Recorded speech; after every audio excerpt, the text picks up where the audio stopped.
ನಿನ್ನ ಮುಖವನ್ನ ಕಂಡಾಗಲೇ ನಾನು ಗ್ರಹಿಸಿದ್ದೆ ಮಗನೇ. ಏನೋ ಮಹತ್ಸಾಧನೆಯನ್ನ ಸಾಧಿಸುವುದಕ್ಕೆ ಹೊರಟವನ ಛಾಯೆ ನಿನ್ನಲ್ಲಡಗಿದೆ ಎನ್ನುವುದು. ಆದ್ರೆ ಇಂತಹ ದುರಂತಕ್ಕೆ ನೀನು ಕಾರಣನಾಗ್ತೀಯ ಎನ್ನುವ ಕಲ್ಪನೆಯೂ ನನಗಿರಲಿಲ್ಲ. ದುರಂತ ಅಲ್ಲದೆ ಇದ್ರಿ ಪಾಂಡವರಿಂದ ಪೂಜಿಸಲ್ಪಟ್ಟಿರುವಂತಹ ಅಶ್ವ ನಮ್ಮ ನಾಡನ್ನ ಪ್ರವೇಶ ಮಾಡಿದೆ. ಅದರಲ್ಲಿರುವಂತಹ ಪನೆಯ ಲಿಖಿತವನ್ನು ನೋಡಿ ಓದಿ ತಿಳಿದು ಆ ಕುದುರೆಯನ್ನ ಕಟ್ಟಿದ್ದೇನೆ ಎನ್ನುವುದಾಗಿ ಧೈರ್ಯದಿಂದ ಸ್ಥೈರ್ಯದಿಂದ ಹೇಳ್ತಾ ಇದ್ದೀಯಲ್ಲ ಮಗನೇ. ಅದನ್ನ ಅರಿಯದೆ ನೀನು ಕುದುರೆಯ ಕಟ್ಟಿದೆ.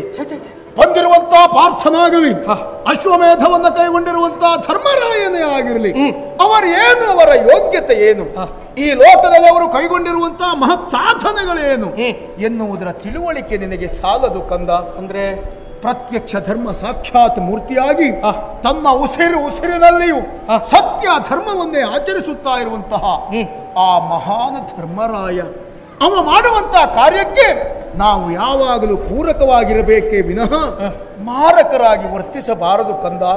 ಈ ಲೋಕದಲ್ಲಿ ಯಾವ ವ್ಯಕ್ತಿಯ ಯಾವ ಶಕ್ತಿಯೇ ಆಗಿರಲಿ, ಯಾರು ಧರ್ಮ ಗ್ಲಾನಿಗೆ ಕಾರಣಕರ್ತರಾಗ್ತಾರೋ, ಯಾರು ಧರ್ಮ ಕಾರ್ಯವನ್ನ ಮಾಡುವವರಿಗೆ ತೊಂದರೆಯನ್ನ ಕೊಡ್ತಾರೋ ಅಂಥವರು ಶಾಶ್ವತವಾಗಿರುವುದಕ್ಕೆ ಸಾಧ್ಯವೇ ಇಲ್ಲ. ಕೊನೆಗೂ ಉಳಿಯುವುದು ಯಾವುದು ಕೇಳಿದ್ರೆ ಸದ್ಧರ್ಮ ಮಾತ್ರ. ಅದರಲ್ಲಿಯೂ ಪೂಜಿಸಲ್ಪಟ್ಟಿರುವಂತಹ ಕುದುರೆಯ ರಕ್ಷಣೆಗಾಗಿ ಬಂದವ ತ್ರಿಲೋಕ ವಿಜಯಿಯಾದಂತಹ ಅರ್ಜುನ. ಅರ್ಜುನ ಎನ್ನುವುದಾಗಿ ಹೇಳಿದಾಗಲೇ ಮೈಯಲ್ಲಿ ಒಂದು ರೀತಿಯ ರೋಮಾಂಚನವಾಗುತ್ತಾ ಇದೆ ಕಂದ. ಈ ಲೋಕದಲ್ಲಿ ಪ್ರತಿಯೊಬ್ಬ ಕ್ಷತ್ರಿಯ ಕುಮಾರನು ಬಿಲ್ಲುಗಾರಿಕೆಯನ್ನು ಪ್ರಾರಂಭಿಸುವುದಕ್ಕಿಂತ ಮೊದಲು ಅರ್ಜುನನನ್ನ ನೆನೆಸುತ್ತಾನಂತೆ, ಅರ್ಜುನನನ್ನ ಆರಾಧಿಸ್ತಾನಂತೆ. ಸರಿ, ಅಂತಹ ಒಬ್ಬ ಆದರ್ಶ ವ್ಯಕ್ತಿ ಅರ್ಜುನ. ಹೆಚ್ಚೇನು, ಪ್ರತ್ಯಕ್ಷ ಆ ಮದನಾರಿಯನ್ನೇ ಗೆಲ್ಲುವುದರ ಮೂಲಕವಾಗಿ ಅವನಲ್ಲಿಯೇ ಕಾಡಾಕಾಡಿಯಾಗಿ ಹೋರಾಟವನ್ನು ನಡೆಸಿ ಈಶನಿಂದಲೇ ಮೆಚ್ಚುಗೆಯನ್ನ ಪಡೆದಿರುವ ಅರ್ಜುನನ ಯೋಗ್ಯತೆಯಲ್ಲಿ ಸಾಮಾನ್ಯವಾಗಿರುವಂತಹ ಮಾಹಿಷ್ಮತಿ ಪಟ್ಟಣವನ್ನ ಪಾಲಿಸುತ್ತಿರುವಂತಹ ನಾವೆಲ್ಲಿ? ಹಾಗಾಗಿ ಒಂದು ಕೆಲಸ ಮಾಡು, ಇದೆಲ್ಲ ನಿನಗೆ ತಿಳುವಳಿಕೆ ಕಡಿಮೆ ಆದದ್ರಿಂದ ನೀನು ಮಾಡಿದ್ದು. ಆ ಕುದುರೆಯನ್ನ ಬಿಟ್ಟು ಅವನಲ್ಲಿ ಕ್ಷಮೆಯನ್ನು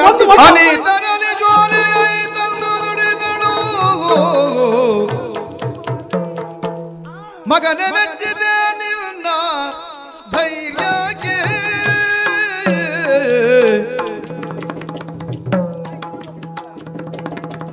ಮಗನ ಮೆಚ್ಚಿದೆ ನಿನ್ನ ಧೈರ್ಯಕ್ಕೆ, ಮಗನ ಮೆಚ್ಚಿದೆ ನಿನ್ನ ಧೈರ್ಯಕ್ಕೆ, ಬಲು ದಿಗಿಲೆಗೆ ಪಾರ್ಥಿವ ಶೌರ್ಯಕ್ಕೆ, ಬಲು ದಿಗಿಲೆಗೆ ಪಾರ್ಥಿವ ಶೌರ್ಯಕ್ಕೆ.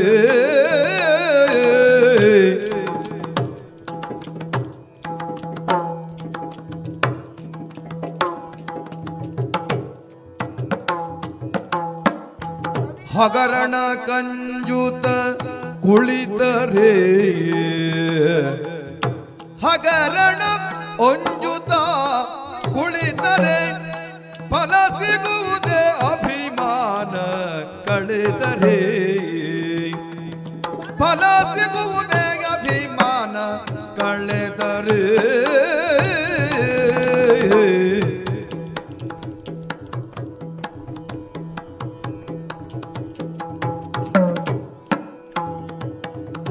ಹಗರಣ ಕಂಜೂತ ಕುಳಿತರೆ, ಫಲ ಸಿಗುವುದೇ ಅಭಿಮಾನ ಕಳೆದರೆ, ಫಲ ಸಿಗುವುದೇ ಅಭಿಮಾನ ಕಳೆದರೆ. ಮಗನೇ ಮೆಚ್ಚಿದೆ, ಮಗನೇ ಮೆಚ್ಚಿದೆ ನಿನ್ನ ಧೈರ್ಯಕ್ಕೆ, ಮಗನೇ ಮೆಚ್ಚಿದೆ.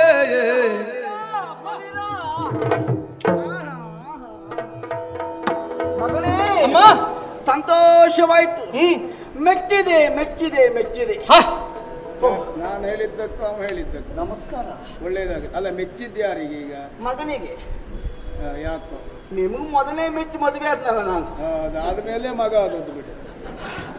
ಅದಾಗಿದ್ದೆ ನನಗೆ ಕಷ್ಟ ಆಗಿದ್ದೆ. ಈಗ ಅಷ್ಟೇ ಏನಿಲ್ಲ, ಎದೆ ಎತ್ತರಕ್ಕೆ ಮಗ ಆಗಿದ್ದಲ್ಲ, ನಿಮ್ಮನ್ನು ಮೆಚ್ಚಿ ಮಗನೇ. ಅಮ್ಮ ಸಂತೋಷವಾಯ್ತು ನಿನ್ನ ವಾಕ್ಯವನ್ನ ಕೇಳಿ. ತುಂಬಿದ ಸಭೆಯಲ್ಲಿ ನೀನು ಆಡಿದ ಮಾತು, ಹಯವನ್ನ ಕಟ್ಟಿದ್ದೇನೆ, ಹಯವನ್ನ ಕಟ್ಟಿದ್ದೇನೆ, ಕಟ್ಟಬೇಕು ಮಗನೇ. ಹೋರಾಟಕ್ಕೆ ಸಿದ್ಧನಿದ್ದೇನೆ. ನನ್ನ ಗರ್ಭಾಂಬುದಿ ಸಾರ್ಥಕವಾಯಿತು ಮಗನೇ. ಅಪ್ಪೇನು ಕೇಳ್ತದೆ, ಅವರು ಕುಳಿತುಕೊಳ್ತಾನೆ ಬಿಟ್ರೆ ಕಿವಿ ದೂರಲ್ಲ ಅವರಿಗೆ. ಹಾಗೆ ಹಾಗೆ. ಯಾವುದು ದೂರ ಅಲ್ಲ, ಎಲ್ಲ ಹತ್ರವೇ. ನೀ ಮಾತಾಡ. ಅಯ್ಯೋ ನಿಮ್ಮ ಬಗ್ಗೆ ನನಗೆ ಗೊತ್ತಿಲ್ಲ ಸ್ವಾಮಿ. ಅದಲ್ಲ ಅಂತಾದ್ರೆ ಹಗರಣಕ್ಕೆ ಅಂಜಿ ನಾಳೆ ಏನೋ ಆದೀತು, ನಮಗಿಂತವರು ದೊಡ್ಡವರಿದ್ದಾರೆ, ಅವರ ಸಮ್ಮುಖದಲ್ಲಿ ನಾವು ಹೋದೆವಂತಾದ್ರೆ ಪ್ರಕರಣವೇ ಹೇಸಿಗೆಯಾಗಿ ಹೋಗ್ತದೆ ಎನ್ನುತ್ತಾ ಹಗರಣಕ್ಕೆ ಅಂಜಿ ಕುಳಿತಾರೆ. ಕದನಕ್ಕೆ ಅಂಜಿ ಕುಳಿತಾರೆ. ಕೆಲವು ಬಾರಿ ಕುಳಿತರೆ ಒಳ್ಳೇದು. ಅಯ್ಯೋ ನಿಮಗೇನಿದ್ದಲ್ಲ ಸ್ವಾಮಿ ವಿಷಯ. ನೀವು ಕುಳಿತರೆ ಒಳ್ಳೇದು ಬಿಡಿ, ನಿಂತ್ರೆ ಒಳ್ಳೇದು. ನೀವು ನಿಮ್ಮ ಮಟ್ಟ ಮಾತೇ ಇಲ್ಲ ಸ್ವಾಮಿ. ಅವನಿಗೆ ಸ್ವಲ್ಪ ಬುದ್ಧಿ ಹೇಳಿ. ಅವನಿಗೆ ಹೇಳ್ತಾ ಇದ್ದೇನೆ ಈಗ. ಮಗು ಅಮ್ಮ, ಪಾರ್ಥಿವ ಪಂಥಕ್ಕನುಗುಣವಾಗಿ ನೀನೊಬ್ಬ ಕ್ಷಾತ್ರಿಯ, ವೀರೋಚಿತವಾಗಿ. ಹೌದು ಹೌದು.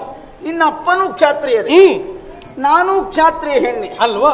ನಮ್ಮಿಬ್ಬರ ಸಮ್ಮಿಲನಾಗಿ ನೀನು ಭೂಮಿಯ ಬೆಳಕನ್ನ ಕಂಡವ. ಸತ್ಯ ತಾಯಿ, ನಿನ್ನಲ್ಲಿ ಇಷ್ಟು ಒಳ್ಳೆ ಕ್ಷಾತ್ರಿಯತನ ಬಂತು ಯಾಕೆ? ಯಾಕೆ? ಅಪ್ಪ ಅಜ್ಜನ ರಕ್ತ. ಅಲ್ಲ ಅಲ್ಲ, ನಾನು ಅಪ್ಪ ಕೂತ್ಕೊಂಡಿದ್ದೆ ನೋಡಿಲ್ವಾ? ಅಪ್ಪ ಕೂತ್ಕೊಂಡಿದ್ರು ರಕ್ತ ನಮ್ಮದ್ದೇ ಬಿಡು. ಅಯ್ಯೋ ಎದೆ ಹಾಲು ಕೊಟ್ಟವಳು ನಾನೇ, ಹಾಗಾಗಿ ಅವನಿಗೆ ಈ ಪಂಥ ಉಂಟು, ಪೌರುಷ ಉಂಟು. ಎದೆ ಹಾಲು ನೀನೇ ಕೊಟ್ಟೆ. ಯಾಕೆ ಹೇಳಿ? ದೇವ್ರು ನಮ್ಗೆ ಅನುಕೂಲ ಕೊಡ್ಲಿಲ್ಲ, ಆದ್ರಿಂದ ನೀ ಕೊಟ್ಟು. ನಾನು ದೇವರಲ್ಲಿ ಅದನ್ನೇ ಕೇಳ್ಕೊಳ್ತೇನೆ, ಇನ್ನು ಮುಂದಾದ್ರೂ ಹೊರುವ ಹೆರುವ ಸಾಕುವ ಎಲ್ಲ ಭಾಗ್ಯವನ್ನ ಗಂಡಸರಿಗೆ ಕೊಟ್ಬಿಡು ದೇವ್ರೆ. ಸುಮ್ಮನೆ ಹಾಗೆಲ್ಲ ದೇವ್ರ ಹತ್ರ ಕೇಳ್ಕೊಂಡು ಅಪಾಯ ಮೈ ಮೇಲೆ ತಂದ್ಕೊಳ್ಬೇಡ. ಯಾವ ಅಪಾಯವೂ ಇಲ್ಲ, ನಿಮ್ಮ ಹತ್ರ ಆಗ್ಬೇಕಾಯ್ತಲ್ಲ.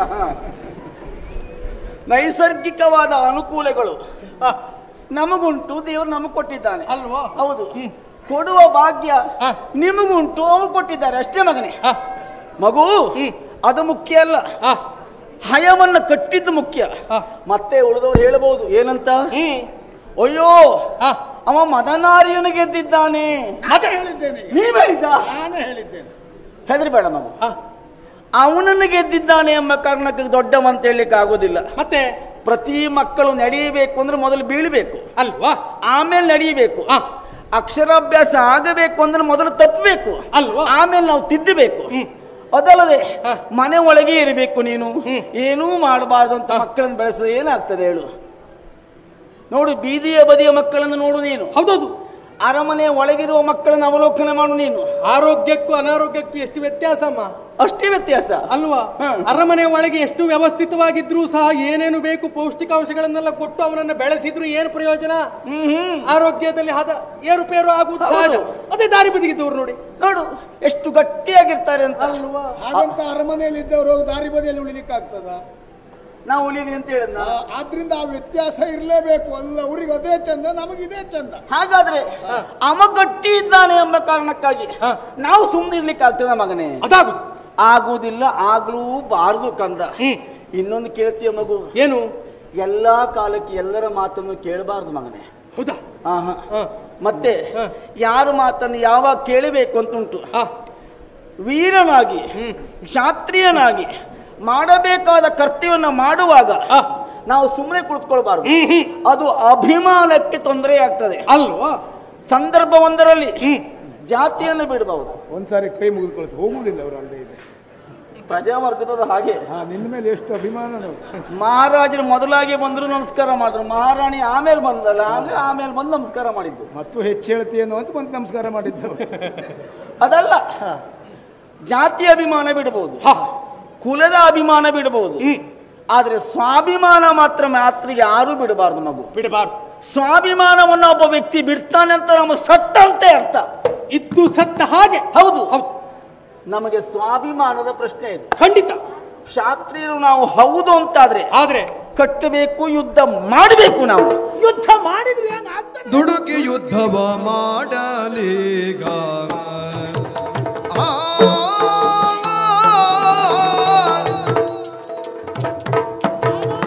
ದುಡುಕಿ ಯುದ್ಧವ ಮಾಡಲೀಗ ನಮ್ಮ ಪಡೆಗಿದೆ ಹಾನಿಯ ಯೋಗ, ನಮ್ಮ ಪಡೆಗಿದೆ ಹಾನಿಯ ಯೋಗ.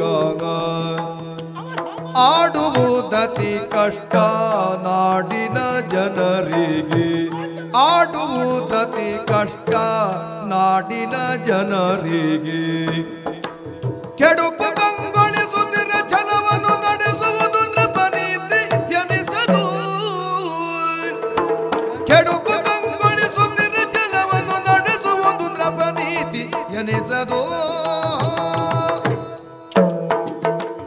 ಆ ನೀನು ಬರುವುದಕ್ಕಿಂತ ಮೊದಲು ಮಗ ಪ್ರವೀರನಿಗೆ ಸರಿಯಾಗಿ ನಾನು ತಿಳಿ ಹೇಳ್ತಾ ಇದ್ದೇನೆ. ಏನ್ ಹೇಳ್ತೀರಿ? ನಮಗೂ ಆ ಪಾಂಡವರಿಗಿರುವಂತಹ ವ್ಯತ್ಯಾಸವನ್ನು ಬಹಳ ಅಂತರ ಉಂಟು. ಆದ್ದರಿಂದಲೇ ಅವನಿಗೆ ಮನವರಿಕೆ ಮಾಡಿದ್ದೇನೆ. ಯಾಕೆಂದ್ರೆ ಮಕ್ಕಳಿಗೆ ಸಹಜವಾಗಿ ಈ ವಯಸ್ಸಿನಲ್ಲಿ ತಾನೇನನ್ನ ಮಾಡ್ತೇನೆ ಎನ್ನುವಂತಹ ಒಂದು ವಿಶ್ವಾಸ, ಮುಂದೆ ಆಗಬಹುದಾದಂತ ಅನಾಹುತದ ಪರಿವೇ ಹಿರಿಯವರಿಗೆ ಇರುವುದಿಲ್ಲ. ಮಕ್ಕಳಿಗೆ ನಮ್ಮಂತವ್ರು ಹೇಳಬೇಕು, ಹಿರಿಯವರಿಗೆ ಅವಿಶ್ವಾಸ ಅಷ್ಟೇ. ಖಂಡಿತ ಹಾಗಲ್ಲವೇ ಅಲ್ಲ. ಮಕ್ಕಳಿಗೆ ಧೈರ್ಯ, ದೊಡ್ಡವರಿಗೆ ಹೆದರಿಕೆ. ಬುದ್ಧಿವಂತರಾದವರು ಮಾಡಬೇಕಾದದ್ದೇನು ಗೊತ್ತಾ? ಏನು? ಗೋಣಿನ ತ್ರಾಣವನ್ನ ತಿಳಿದು ತಲೆಯ ಮೇಲೆ ಹೊರೆಯೊಂದನ್ನು ಇರಿಸಬೇಕು. ಅದಲ್ಲದೆ ಇದ್ರೆ ಹೊರೆ ಹೊರುವವನಿಗೆ ಕಷ್ಟ ಎಷ್ಟಾಗುವುದು ಎನ್ನುವುದು ಹೊತ್ತ ಮೇಲೆ ಗೊತ್ತಾಗುವುದು. ಇಲ್ಲಿಯೂ ಹಾಗೆ. ಇದು ಹೊತ್ತ ಅನುಭವ. ಖಂಡಿತ ಹೌದು. ನಮ್ಮ ಅನುಭವವನ್ನು ನಾವು ಮಕ್ಕಳಿಗೆ ಧಾರೆ ಎರೆಯಬೇಕು. ನಾವೇನನ್ನ ತಿಳಿದಿದ್ದೇವೋ ಅದನ್ನ ಕಿರಿಯರಿಗೆ ನಾವು ಧಾರೆ ಎರೆಯಬೇಕು. ಆ ಮೂಲಕವಾಗಿ ಅವರ ಭವಿಷ್ಯದ ಬದುಕು ಬಂಗಾರವಾಗುವ ಹಾಗೆ ನಾವು ಪ್ರೇರೇಪಿಸಬೇಕು. ಯೋಚನೆ ಮಾಡಿ ನೋಡು, ನೀನಾಡುವ ಮಾತು ಕಟ್ಟಿದ್ದು ಸರಿಯಾಯಿತು, ಯುದ್ಧ ಮಾಡುವುದಕ್ಕೆ ನಿನ್ನ ವೀರತನ ಉಂಟು ಎನ್ನುವುದಾಗಿ ಮಗನನ್ನ ಪ್ರೇರೇಪಿಸ್ತಾ ಇದೆಯಲ್ಲ, ಮಾಡುವುದೇ ಸರಿ? ಖಂಡಿತ ಸರಿಯಲ್ಲ. ಏನು? ಎಲ್ಲಿಯಾದರೂ ನಾವು ದುಡುಕಿ ಆ ಅರ್ಜುನನಲ್ಲಿ ಯುದ್ಧ ಮಾಡುವುದಕ್ಕಾಗಿ ಹೊರಟವು ಅಂತಾದ್ರೆ ದುಡುಕಿ ಯುದ್ಧವ ಮಾಡಲೀಗ ಖಂಡಿತ ನಮ್ಮ ಸೇನೆಗೆ ಹಾನಿಯ ಯೋಗ ಕಟ್ಟಿಟ್ಟ ಬುತ್ತಿ. ಅಲ್ಲದೆ ಇದ್ರೆ ತ್ರಿಲೋಕ ವಿಜಯ ಎನ್ನುವಂತ ನೆಗಳತೆಗೆ ಪಾತ್ರನಾಗಿರುವಂತಹ ಪಾರ್ಥನಲ್ಲಿ ನಾವು ಅಂದರೆ ಏನು? ನಮ್ಮಂತ ಸಾವಿರ ವೀರ ಯೋಧರು ಹೋದರೂ ಪಾರ್ಥನನ್ನ ಸೋಲಿಸುವುದು ಸುಲಭ ಸಾಧ್ಯವಾದ ಮಾತಲ್ಲವೇ ಅಲ್ಲ. ಪಾರ್ಥ ಹುಟ್ಟುತ್ತಾ ತ್ರಿಲೋಕ ವಿಜಯ ಆಗಿದ್ದು ಅಥವಾ ಸಾಧನೆಯ ಮೂಲಕವಾಗಿ? ಸಾಧನೆಯ ಮೂಲಕವಾಗಿ. ಸಾಧನೆಗೆ ಅವಕಾಶ ಒಂದು ಬೇಕಲ್ಲ, ವೇದಿಕೆ ಬೇಕು. ವೇದಿಕೆಯನ್ನು ನಾವು ಕಲ್ಪಿಸಿ ಕೊಡಬೇಕಲ್ಲ ಮಕ್ಕಳಿಗೆ. ಕಲ್ಪಿಸಿ ಕೊಡಬೇಕು ಎಂಬಲ್ಲಿಗೆ ಈ ಕುಂತಿ ಹೇಗೆ ಮಕ್ಕಳನ್ನು ಬಿಟ್ಟಿದ್ದಾಳೋ ಇಲ್ಲಪ್ಪ, ಹಾಗೆ ನಾವು ಬಿಡಬೇಕು ವೇದಿಕೆಗೆ. ಬಿಡೋಣ. ಬಿಡುವುದಾದರೂ ಯಾವಾಗಲೂ ಒಂದೊಂದೇ ಮೆಟ್ಟಿಲನ್ನು ಏರುತ್ತಾ ಅಟ್ಟವನ್ನ ಏರಬೇಕು. ಕ್ರಮ ಅಲ್ವಾ? ಒಂದೇ ಸಾರಿ ಅಟ್ಟ ಏರ್ತೇನೆ ಅಂತ ಹೋದ್ರೆ ಮುಗ್ಗರಿಸಿ ಬೀಳುವುದೇ. ಈಗ ಅಟ್ಟ ಅಂತ ಹೇಳುದು ಯಾರನ್ನ ನೀವು? ಅರ್ಜುನನನ್ನ. ಅಯ್ಯೋ ದೇವ. ಸಣ್ಣ ರಾಜರನ್ನ ಗೆಲ್ಲುತ್ತಾ ನಮ್ಮ ವೀರತನವನ್ನ ಮೆರೆಸುತ್ತಾ ಅರ್ಜುನನಲ್ಲಿ ಹೋಗಬೇಕು. ಬಿಟ್ರೆ ಒಂದೇ ಸಾರಿ ಅರ್ಜುನನ ಜೊತೆಯಲ್ಲಿ ಹೋರಾಟವನ್ನು ಕೊಡುವುದಕ್ಕೆ ಮುಂದಾಗುವುದು ಅಂತ ಹೇಳಿದ್ರೆ ಕಾಲುಗಳೇ ಇಲ್ಲದೆ ಇದ್ದವ ಮೇರು ಶಿಖರವನ್ನ ಏರುವ ಪ್ರಯತ್ನಕ್ಕೆ ಮುಂದಾದಾಗ ಆಗ್ತದೆ. ಈ ನೀವು ಸಣ್ಣ ರಾಜ್ಯರೊಟ್ಟಿಗೆ ಹೋರಾಟ ಮಾಡಬೇಕು ಅಂತಾದ್ರೆ ಆ ವೇದಿಕೆ ಇಷ್ಟರವರೆಗೆ ನೀವು ಒದಗಿಸಿ ಕೊಟ್ಟಿದ್ದೀರಾ ಮಕ್ಕಳಿಗೆ? ಅದೆಲ್ಲ ಅವಕಾಶ ಒದಗಿಸಿ ಕೊಡುವುದಲ್ಲ, ಅವಕಾಶ ಬರಬೇಕು. ಈಗ ಬಂದಿದೆ. ಈಗೇನು ಅಷ್ಟು ಅವಸರ? ಮಗನ ಭವಿಷ್ಯತ್ತನ್ನ ರೂಪಿಸುವ ತಂದೆ ತಾಯಿಗಳಾಗಿ ನಾವು ಯಾಕೆ ಅವಸರ? ನೋಡು, ಯಾವಾಗಲೂ ಮಕ್ಕಳ ಮನಸ್ಸಿನ ಮೇಲೆ ನಾವು ಒತ್ತಡವನ್ನು ಹೇರಬಾರದು. ಅದು ಮಾಡಬೇಕು ಮಗನೇ, ಅದರಲ್ಲಿ ಇಷ್ಟೇ ನೀನ್ ತೆಗಿಬೇಕು, ಅದರಲ್ಲಿ ಇಷ್ಟೇ ಬರಬೇಕು ನಿನಗೆ, ಆ ಒತ್ತಡವನ್ನು ನಾವು ಯಾವತ್ತೂ ಹೇರಬಾರದು. ಹಾಗೊಮ್ಮೆ ತಂದೆ ತಾಯಿಗಳು ಮಕ್ಕಳ ಮನಸ್ಸಿನ ಮೇಲೆ ಒತ್ತಡವನ್ನ ಹೇರ್ತಾರೆ ಅಂತಾದ್ರೆ ಆ ಮಕ್ಕಳ ಭವಿಷ್ಯವನ್ನ ತಂದೆ ತಾಯಿಗಳೇ ಕೊಂದಂತೆ. ಮಕ್ಕಳ ಅಭಿರುಚಿಯನ್ನ ತಿಳಿದು, ಮಕ್ಕಳ ಆಸಕ್ತಿಯನ್ನ ತಿಳಿದು, ಅದಕ್ಕಿಂತಲೂ ಮುಖ್ಯವಾಗಿ ಮಕ್ಕಳ ಅರ್ಹತೆಯನ್ನ ತಿಳಿದು ಅವರನ್ನು ನಾವು ಪ್ರೇರೇಪಿಸಬೇಕು. ನೀವು ವಿಷಯ ಹೇಳಿದ್ದು ಸರಿ ಉಂಟು, ಆದ್ರೆ ಒಂದು ಹೋಗುವಂತ ನಾವು ತಳ್ಳುವುದಲ್ಲ, ಹೋಗ್ತಾ ಇದ್ದವನಿ ತಡಿಬಾರದು. ಹೌದು, ನಾನಿಂಥದ್ದನ್ನ ಮಾಡ್ತೇನೆ, ನನಗೆ ಆತ್ಮವಿಶ್ವಾಸ ಉಂಟು ಅಂತ ಮಗ ಒಬ್ಬ ಹೊರಡ್ತಾನೆ ಅಂತಾದ್ರೆ ಅಯ್ಯೋ ನಿನ್ನ ಹತ್ರ ಆಗುದಿಲ್ಲ ಮಗನೇ, ನಾನೂ ಮಾಡ್ಲಿಲ್ಲ, ನೀನು ಮಾಡುದು ಬೇಡ, ನಾನು ಮನೆ ಒಳಗೆ ಕುಳಿತುಕೊಂಡಿದ್ದೇನೆ, ನೀನು ಇಲ್ಲೇ ಕುಳಿತುಕೊಂಡು ಅಂತ ಹೇಳುವುದಲ್ಲ. ಮಗ ಒಬ್ಬ ಹೋಗುತ್ತಾನೆ ಅಂತ ಹೇಳಿದಾಗ ಅವನಲ್ಲಿ ವಿಶ್ವಾಸದ ಮಾತನಾಡಬೇಕು. ಮಗು ಸರಿಯಾಗುಂಟು, ನೀನು ಯೋಚನೆ ಮಾಡಿ ಸಾಲದು, ಇನ್ನು ಯೋಚನೆ ಮಾಡು ಅಂತ ಹೇಳಬಹುದೇ. ಬಿಟ್ರೆ ಇಲ್ಲ ನಾನು ಹೋಗ್ತೇನೆ ಅಂತ ಹೇಳಿದಾಗ ಹೋಗು ಮಗನೇ ಅಂತ ನಾವು ದಾರಿ ತೋರಿಸಬೇಕೇ. ಬಿಟ್ರೆ ಅಯ್ಯೋ ಬೇಡ ಮಗನೇ ಅಂತ ಹೇಳುದಲ್ಲ. ಏನು ನಿನಗೆ ಲೋಕದ ಅನುಭವ ಸಾಕಾಗುವುದಿಲ್ಲ. ಹೌದು, ನಾ ಮನೆ ಒಳಗೆ ಇರುವ ಮಕ್ಕಳನ್ನ ಪ್ರೇರೇಪಿಸಬೇಕು. ಯಾವಾಗ ಮಕ್ಕಳಿಂದ ಸಾಧ್ಯಾಸಾಧ್ಯತೆಯನ್ನು ನಾವು ತಿಳಿದುಕೊಂಡು ವ್ಯವಹರಿಸಬೇಕು. ಈಗ ಅರ್ಜುನನ ಯೋಗ್ಯತೆಗೂ ನಮ್ಮ ಮಗ ಪ್ರವೀರನಿಗೂ ಇರುವ ವ್ಯತ್ಯಾಸ ಎಷ್ಟು? ನಿನಗೆ ಅರ್ಜುನನ ಸಾಹಸದ ಬಗ್ಗೆ ಏನಾದ್ರೂ ಗೊತ್ತುಂಟ? ಅಲ್ಲ, ನನಗೆ ಗೊತ್ತಿರುದಿರ್ಲಿ, ನಿಮ್ಗೆ ಎಷ್ಟು ಗೊತ್ತುಂಟು? ಅಯ್ಯೋ, ಅರ್ಜುನನ ಚರಿತ್ರೆಯನ್ನೇ ನಾನು ಹೇಳಿ ಏನು? ಇವ್ರ ಅಪ್ಪ ಗೊತ್ತಾಯ್ತಲ್ಲ, ಮನೆ ಒಳಗೆ ಕೂತ್ಕೊಳ್ಳೋದು ಮತ್ತೊಬ್ಬರ ಬಗ್ಗೆ ಕೇಳ್ತಾ ಇರೋದು ಅಷ್ಟೇ, ಇವ್ರು ಎಂತದ್ದು ಮಾಡುದಿಲ್ಲ. ಖಂಡಿತ ಹಾಗಲ್ಲ. ಯಾವಾಗಲೂ ಬದುಕಿನ ರಹಸ್ಯ ಇರುವುದು ಯಾವಾಗ ಗೊತ್ತಾ? ಏನು? ಮತ್ತೊಬ್ಬರ ಚರಿತ್ರೆಯನ್ನ, ಮಹಾತ್ಮರ ಚರಿತ್ರೆಯನ್ನ ನಾವು ಕೇಳಿ ಅದನ್ನ ಮನನ ಮಾಡಿಕೊಂಡಾಗಲೇ ಬದುಕುವುದಕ್ಕೆ ಸಾಧ್ಯ ಆಗುವುದು. ಬರೇ ಮನನ ಮಾಡಿಕೊಂಡ್ರೆ ಆಗುದಿಲ್ಲ, ಅಳವಡಿಸಿಕೊಳ್ಬೇಕು. ಅಳವಡಿಸಿಕೊಳ್ಳುವಲ್ಲಿ ಪಾತ್ರತೆಯನ್ನ ಲಕ್ಷಿಸಬೇಕು. ಅಂದ್ರೆ ಯಾರೋ ಮಾಡಿದ್ದನ್ನೆಲ್ಲ ನಾವು ಜೀವನದಲ್ಲಿ ಅಳವಡಿಸಿಕೊಳ್ಳಿಕ್ಕಾಗುವುದಿಲ್ಲ. ಹಾಗೆ ಅದೇ ದಾರಿಯಲ್ಲಿ ಹೋಗೋಣ ಎನ್ನುವ ಪ್ರಯತ್ನ ಮಾಡಬಹುದು. ಅರ್ಜುನ ಸಾಹಸವನ್ನು ತೋರ್ಪಡಿಸಿದ್ದು ಏನ್ ಮಾಡಿದ? ಒಂದು ಉದಾಹರಣೆ ಸಾಕು. ಹಿಂದೊಂದು ಸಂದರ್ಭದಲ್ಲಿ ಆ ಕುಂತಿ ದೇವಿ ಗಜಮೋಹಿನಿ ವ್ರತವನ್ನ ಕೈಗೊಳ್ಳುವುದಕ್ಕೆ ಮುಂದಾದಳಂತೆ. ಅಂದ್ರೆ ಗಾಂಧಾರಿ ಗಜಮೋಹಿನಿ ವ್ರತವನ್ನ ಮಾಡಿದಾಗ ಇವಳು ಬೇಸರಗೊಂಡಳು. ಕೌರವ ತನ್ನ ತಾಯಿಯಿಂದ ಅಂತ ಒಂದು ವ್ರತವನ್ನ ಕೈಗೊಳ್ಳಿಸಿದ, ಆದ್ರೆ ತನಗೆ ಮಾತ್ರ ಯೋಗ ಇಲ್ಲವಲ್ಲ ಎನ್ನುವುದಾಗಿ ಚಿಂತೆಯಿಂದ ಅಳುತ್ತಾ ಕುಳಿತಳಂತೆ. ಆಗ ಪಾಂಡವರೈವರು ಬಂದ್ರು. ಯಾಕಮ್ಮ ಚಿಂತೆ ಅಂತ ಕೇಳಿದ್ರು. ನಡೆದ ವಿಷಯವನ್ನ ಕುಂತಿದೇವಿ ಮಕ್ಕಳಿಗೆ ಹೇಳಿದ್ರು. ಭೀಮ ಆಗ ಏನೇನೋ ಹೇಳಿದ್ನಂತೆ, ಹಾಗೆ ಮಾಡೋಣ ಹೀಗೆ ಮಾಡೋಣ, ಅವರಿಗಿಂತಲೂ ವಿಶೇಷವಾಗಿ ಮಾಡೋಣ ಎನ್ನುವುದಾಗಿ. ಆದ್ರೆ ತ್ರಿಲೋಕ ವಿಜಯಿಯಾದಂತಹ ಸಮರ್ಥ ಪಾರ್ಥ ತನ್ನ ಅಮ್ಮನಿಗೆ ಕೊಟ್ಟ ಮಾತೇನು? ಅವಾಗ ಅವ ತ್ರಿಲೋಕ ವಿಜಯ ಆಗಿದ್ನ? ಆಗ್ತಾ ಇದ್ದ, ಆಗ್ಲಿಲ್ಲ. ಅದೇ ದಾರಿಯಲ್ಲಿ ಮುಂದುವರಿತಾ ಇದ್ದ. ಆವಾಗ ಬಾಲಕರವರಲ್ಲ. ಆದರೂ ಸಾಹಸವನ್ನು ತೋರ್ಪಡಿಸಿದ ಹೇಗೆ? ಗಾಂಧಾರಿ ದೇವಿ ಕೇವಲ ಮಣ್ಣಿನ ಆನೆಯನ್ನ ಮಾಡಿ ಪೂಜೆಯನ್ನು ಸಲ್ಲಿಸಿದ್ದಾಳೆ. ನೀನು ಹಾಗಲ್ಲ ಅಮ್ಮ, ಪ್ರತ್ಯಕ್ಷ ದೇವೇಂದ್ರನ ಐರಾವತವನ್ನೇ ಭೂಮಿಗೆ ತರಿಸಿಕೊಡ್ತೇನೆ ಎನ್ನುವುದಾಗಿ ಹೇಳಿದ್ನಂತೆ. ಅಮ್ಮನಿಗೆ ಸಂತೋಷ ಆಯಿತು. ಗಜಗೌರಿ ವ್ರತವನ್ನು ತಾನು ಮಾಡ್ತೇನೆ ಮಗನೇ, ಅದಕ್ಕೆ ಬೇಕಾದ ವ್ಯವಸ್ಥೆ ಮಾಡು. ಅಮ್ಮನಿಗೆ ಮಾತನ್ನು ಕೊಟ್ಟಾಗಿದೆ. ದೇವಲೋಕದಲ್ಲಿರುವಂತಹ ಐರಾವತವನ್ನು ಕೆಳಗೆ ತರಿಸುವುದು ಹೇಗೆ ಉಪಾಯ ಮಾಡಿದ. ಒಂದು ಲೇಖನವನ್ನ ಬರೆದ ದೇವೇಂದ್ರನಿಗೆ, ಅಮ್ಮನ ಗಜಮೋಹಿನಿ ವ್ರತವನ್ನು ಪೂರ್ಣಗೊಳಿಸುವುದಕ್ಕಾಗಿ ಐರಾವತವನ್ನ ಕಳುಹಿಕೊಡು ಎನ್ನುವುದಾಗಿ. ದೇವಲೋಕಕ್ಕೆ ಹೋಗಬೇಕಲ್ಲ ಲೇಖನ, ಹೋಗುವುದು ಯಾರು? ಅರ್ಜುನ ಸಮರ್ಥ ಬಾಣದ ತುದಿಗೆ ಲೇಖನವನ್ನ ಕಟ್ಟಿ ಅದನ್ನ ಸರಿಯಾಗಿ ಬಿಡಿಸಿ ನೇರವಾಗಿ ದೇವಲೋಕಕ್ಕೆ ಗುರಿಯಿಟ್ಟು ಬಿಟ್ಟ. ಹೇಗ್ ಬಿಟ್ಟ? ಏನು ಮಗನೇ? ಅಲ್ಲಿಂದ ಹೊರಟು ಬಾಣ ಹೋಗುದೆಲ್ಲ ಹಾಗೆಯ? ಅಪ್ಪ ಹೇಳುದ ಹಾಗೆ. ಅವರು ಜೀವನದಲ್ಲಿ ಒಂದು ಬಾಣ ಬಿಡ್ಲಿಲ್ಲ. ನಾವೆಲ್ಲ ನಮಗ್ ಬಿಡ್ಲಿಕ್ಕಾಗದೆ ಇದ್ರು ದೊಡ್ಡ ದೊಡ್ಡ ಬಾಣ ಬಿಟ್ಟವರು ನೋಡಿ ಆದ್ರೂ ಸಂತೋಷ ಪಟ್ಟಿದ್ದೇವೆ, ಅಷ್ಟೇ ಸಾಕು. ಸರಿ, ಅವಕಾಶ ಬಂದಾಗ ಬಿಡ್ಬೇಕು ಅಂತ ಕಾಯ್ತಾ ಇದ್ದೇವೆ. ಆಮೇಲೆ ನಿಮಗೆ ಮನೆ ಒಳಗೆ ಕೂತ್ಕೊಂಡ್ರೆ ಅವಕಾಶ ಪಡುದಿಲ್ಲ. ಈಗ ಒಂದು ಹಯ ಕಟ್ಟಿದ್ರೆ ಅರ್ಜುನ್ ದೇಹಕ್ಕೆ ನೀವು ಆಗ ಬಿಡ್ಲಿಕ್ಕೆ ಆಗುವುದಿಲ್ಲ. ಆ ಶಬ್ದ ಎಲ್ಲ ಯಾರು ಬಿಟ್ಟಾಗ ಬರಬೇಕು, ಅದು ಅವ್ರು ಬಿಟ್ಟಾಗ ಮಾತ್ರ. ಆದ್ರೆ ನಿಮ್ಮ ಬಾಯಿಲಾರು ಬಂತಲ್ಲ, ಅರ್ಜುನ ಬಿಟ್ಟಾಗ ಬಂತು. ಯಾಕೆ? ಅರ್ಜುನನಲ್ಲಿ ಅಂಥ ಯೋಗ್ಯತೆ ಉಂಟು. ಹಾಗೆ ಬಿಟ್ಟಂತಹ ಬಾಣ ನೇರವಾಗಿ ದೇವಲೋಕವನ್ನ ಸೇರಿತು. ದೇವೇಂದ್ರ ಕುಳಿತರಂತಹ ಆ ಸಿಂಹಾಸನದ ಎದುರುಗಡೆಯಲ್ಲಿರುವಂತಹ ವಜ್ರದ ಕಂಬಕ್ಕೆ ಅಂತ ಬಂದ್ಬಿಡಿ. ಅಮ್ಮ, ಆ ಶಬ್ದ ಬರುವಾಗ ಹೀಗೆ ಮಾಡೋದಕ್ಕೆ ಅಮ್ಮ. ಓ, ಇದೆಲ್ಲ ಕೇಳಿದ್ಯಾರು? ಮತ್ತೆ ಕತೆ ಹೇಳುವುದು ಯಾವಾಗಲೂ ರಂಜನೀಯವಾಗಿ ಮನನಾಗುವ ಅಂತ ಹೇಳುವ ಚಾಕಚಕ್ಯ. ಆ ಮಟ್ಟಿ ನನಗೆ ಸಮಾಧಾನ ಉಂಟು. ಯಾಕೆ ಗೊತ್ತಾ? ಅಪ್ಪ ಒಂದೊಂದಿವ್ಸ ಹೇಳು ಕತೆ ಉಂಟಲ್ಲ, ರಂಜನೆ ಮೀರಿ ಹೋಗ್ತದೆ. ಅದಾಗಿ ಅಪ್ಪನ ಕಥೆಯಲ್ಲಿ ರಂಜನೆ ಉಂಟು ಬಿಟ್ರೆ ಒಳಗೆ ಅಂತದ್ದು ಇಲ್ಲ. ಉಂಟು ಇದ್ದಂತೆ ಹೇಳಿದ್ದು. ಯಾಕೆಂದ್ರೆ ಕತೆ ಕೇಳಿದಾಗಲೇ ಅನುಭವಿಸಿದಷ್ಟು ಸಂತೋಷ ಆಗಬೇಕು. ದೇವೇಂದ್ರ ಅದು ದೇವಲೋಕ ಶಬ್ದ, ಇವರಿಗೆಲ್ಲ ಹೇಗೆ ಕೇಳ್ತೇವೆ ಮತ್ತೆ? ಅಲ್ಲಪ್ಪ, ಅದು ಅರ್ಜುನ ಚರಿತ್ರೆಯಲ್ಲೇ ಇದ್ದದ್ದು. ಹಾಗೆ ಶಬ್ದ ಆದಾಗ ದೇವೇಂದ್ರ ಕಂಗಾಲಾದ. ಅವ ಯಾವ ಶಬ್ದ ಮಾಡ್ದ?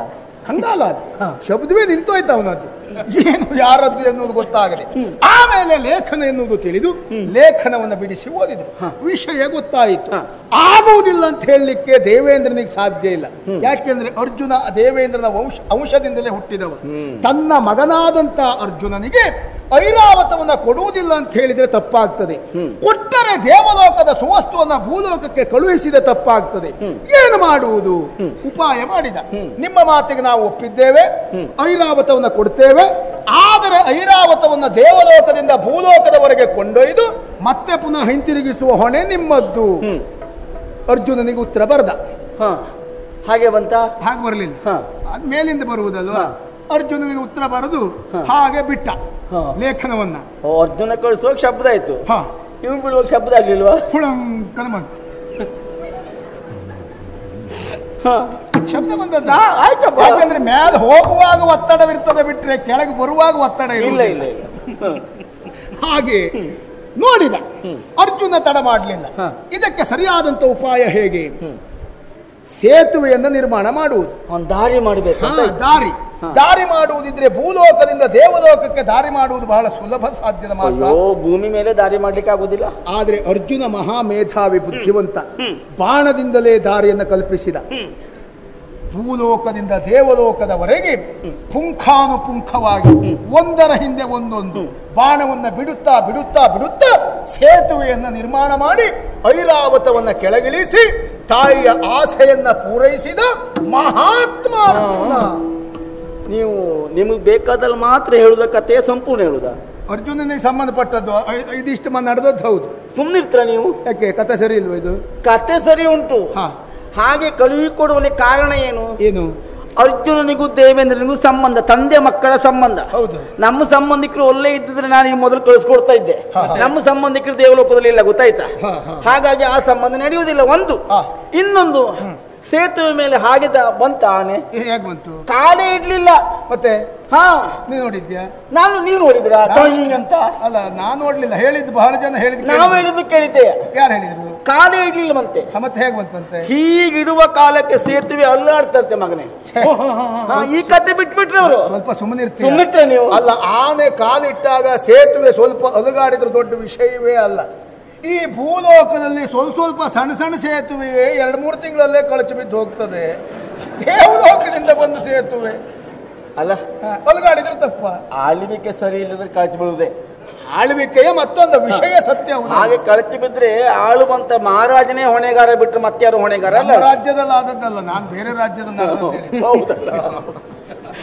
ಹಾಗಾದ್ರೆ ಅಲ್ಲಾಡುವುದಕ್ಕೆ ಪ್ರಾರಂಭವಾಯ್ತಂತೆ.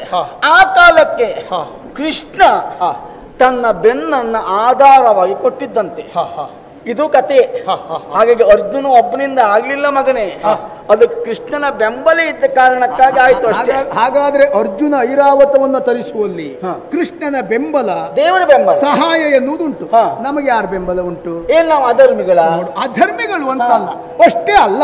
ಆಮೇಲೆ ಈಶನಲ್ಲಿಯೇ ಹೋರಾಟವನ್ನು ನಡೆಸಿ ಪಾಶುಪತಾಸ್ತ್ರವನ್ನ ಪಡೆದಂತಹ ಮಹಾತ್ಮ. ಕೇಳಿದ್ದೆ ಮಗನೇ, ನಮಗೂ ಗೊತ್ತುಂಟು ಅದೆಲ್ಲ ಹೊಂದಾಣಿಕೆ ಹೇಗುಂಟು ಅಂತ.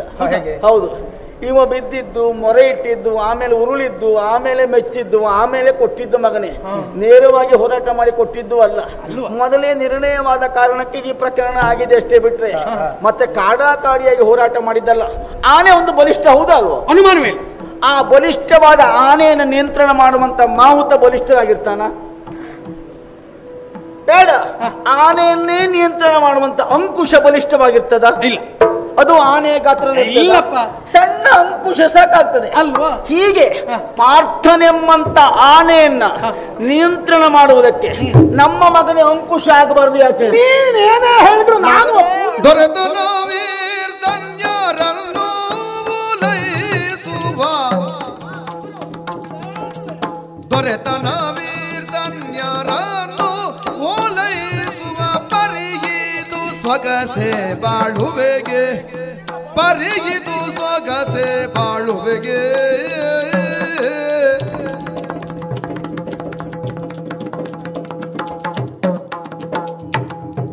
ದುರಕಂಡಿ ಶರಣಾಗಿ ಪರಿಹಾಸ್ಯ ಅಪ್ಪುದು, ದುರಕಂಡಿ ಶರಣಾಗಿ ಪರಿಹಾಸ್ಯವಪ್ಪುದು. ಧರಿಸಿ ಧೈರ್ಯದಿ ನಿಂತು ಸೆಣಸಿ, ಧರಿಸಿ ಧೈರ್ಯದಿ ನಿಂತು ಶಣಸಿ.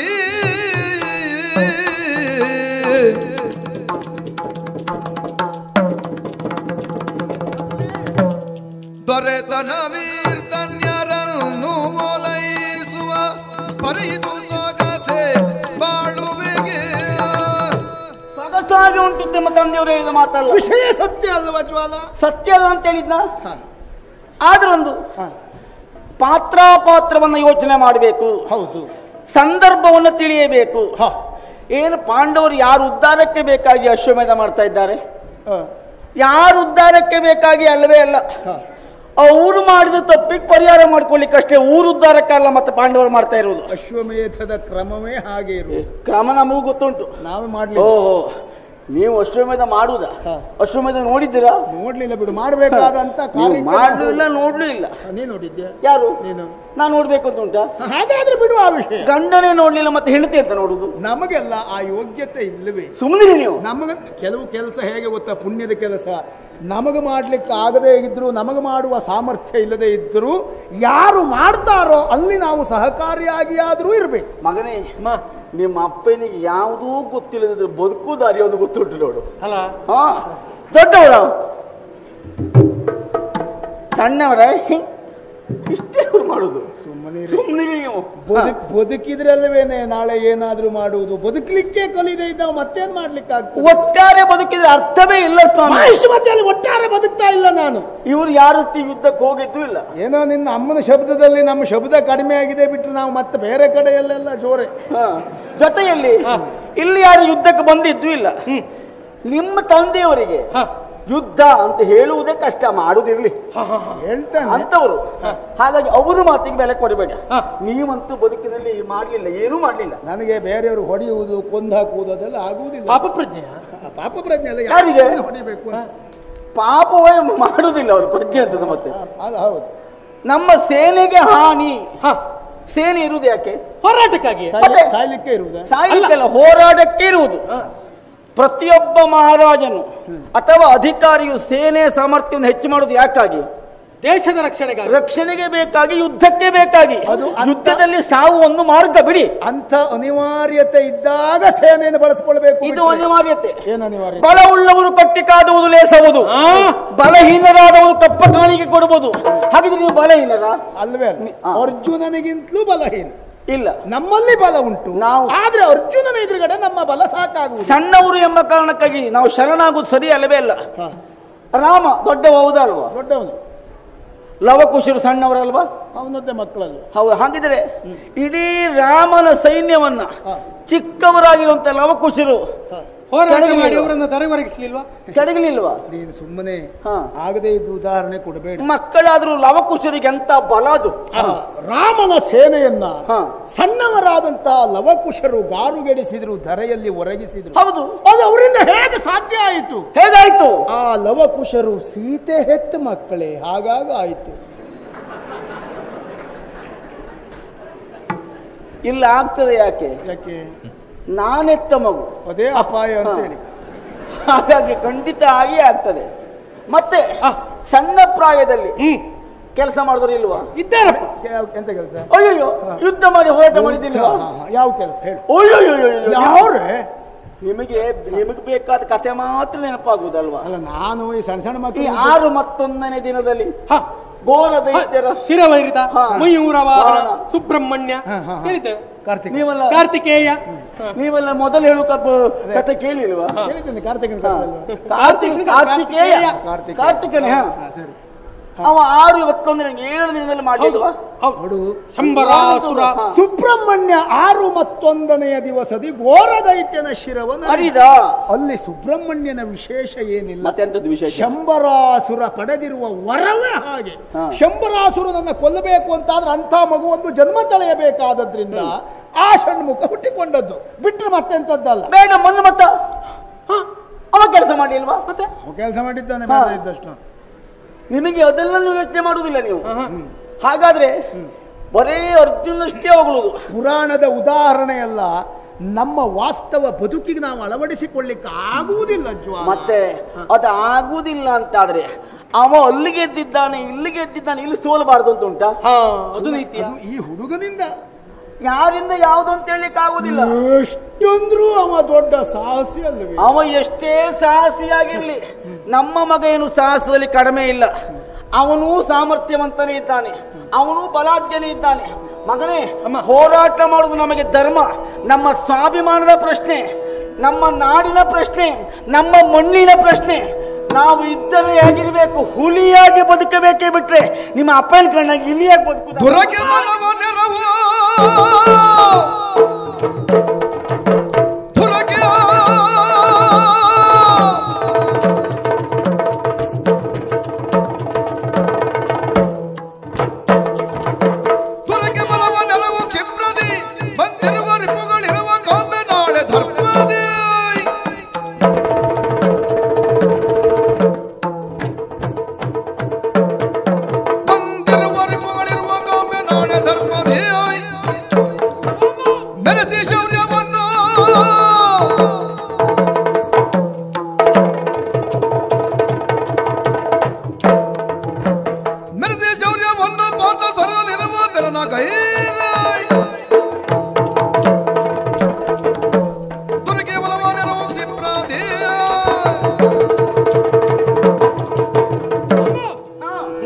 ಛಲಕ್ಕಾಗಿ, ಹೌದು. ಅಲ್ಲ ನಮ್ಮ ಛಲಕ್ಕಾಗಿ ಹಾ.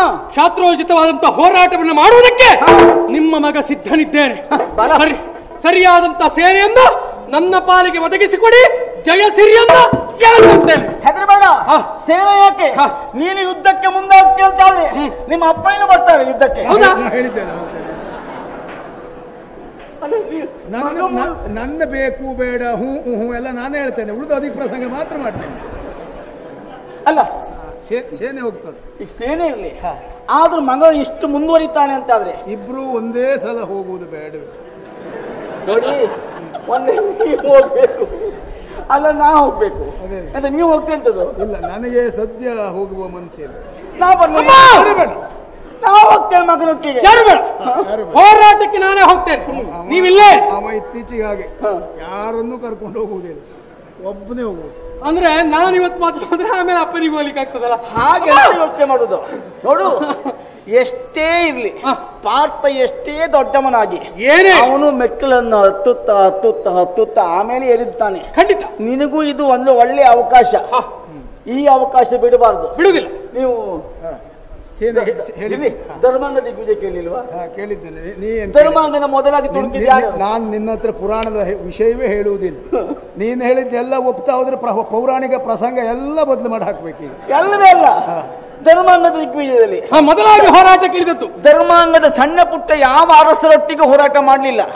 ಶಶಿಕುಲೇಂದ್ರನು ಚಕ್ರವರ್ತಿ ಅವನೊಟ್ಟಿಗೆ ಹೋರಾಟ ಮಾಡಿದ್ದಾನೆ. ಅದರ ಅರ್ಥ ಏನು? ನೀನು ಹಾಗೆ. ಆ ಭಾರತ ಸೋಲಿಲ್ವಾ? ಸಂಧಾನ ಆಗ್ಲಿಲ್ವಾ? ಸಂಧಾನ ಆಗಿದೆಯಪ್ಪ. ಇಲ್ಲೂ ಹಾಗೆ. ಇವತ್ತು ನನ್ನ ಹೋರಾಟದ ಪರಿಣಾಮದಲ್ಲಿ ಅವನು ಸಂಧಾನಕ್ಕೆ ಬಂದ್ರು ಬರ್ಬೇಕು. ಹೇಳಿಕ್ಕಾಗುದಿಲ್ಲ. ಹಾಗಾಗಿ ಅಲ್ಲ, ಅವ ಸೋಲ್ಬೇಕು.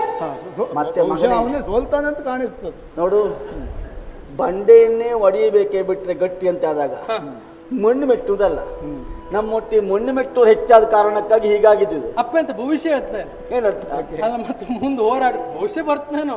ಅಲ್ಲ, ಸಂಧಾನಕ್ಕೆ ಬರುವ ಲಕ್ಷಣ ಉಂಟು. ಯಾಕಂದ್ರೆ ನೀನು ಅಮ್ಮನ ಹೊಡ್ತಾ ನೋಡಿದ್ರೆ ಇವತ್ತೊಂದು ಸಂಧಾನವೇ ಆಗ್ತದೆ. ನೋಡಿ, ನೀವಂತೂ ಆಗುದಿಲ್ಲ ಹೋಗುದಿಲ್ಲ ಅಂತ ಹೇಳ್ತೀರಿ. ಆಗುವುದಿಲ್ಲ. ಹೋಗುವವರಿಗೆ ಯಾಕೆ ಹಾರುವ ಎತ್ತಿನ ಹಣೆ ಮೇಲೆ ಹೊಡೆದಾಗ ಯಾಕೆ ಮಾತಾಡ್ತೀರಿ ಸ್ವಾಮಿ? ಆಗುವುದಿಲ್ಲ ಅಂತ ನಾನು ನಿಮ್ಮ ಬಗ್ಗೆ ಎಷ್ಟು ನಿರೀಕ್ಷೆ ಇಟ್ಕೊಂಡು ಮದುವೆ ಆಗಿದ್ದೆ. ನನಗೆ ಗಂಡೊಟ್ಟಿಗೆ ಯುದ್ಧ ಮಾಡೋದು ನೋಡ್ಬೇಕು ಅಂತ.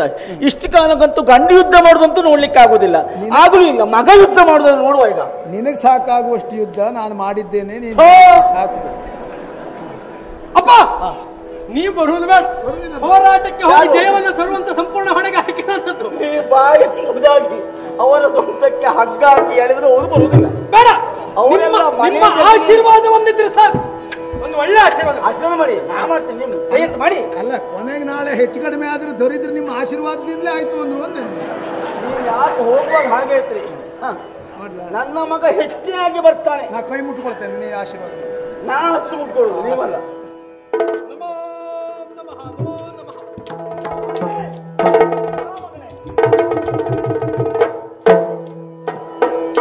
ಕಾಯ್ತಾ ಇರ್ತೇನೆ. ಜಯಸಿರಿಯನ್ನು ತರ್ತೇನೆ ನಾನು. ಮತ್ತೆ ನಿನ್ನೆ ಜೊತೆ ಇಬ್ಬರು ಆರ್ತಿ ಇಟ್ಕೊಂಡಿರ್ತೇವೆ ನಾವು. ಸರಿ ಮಗ.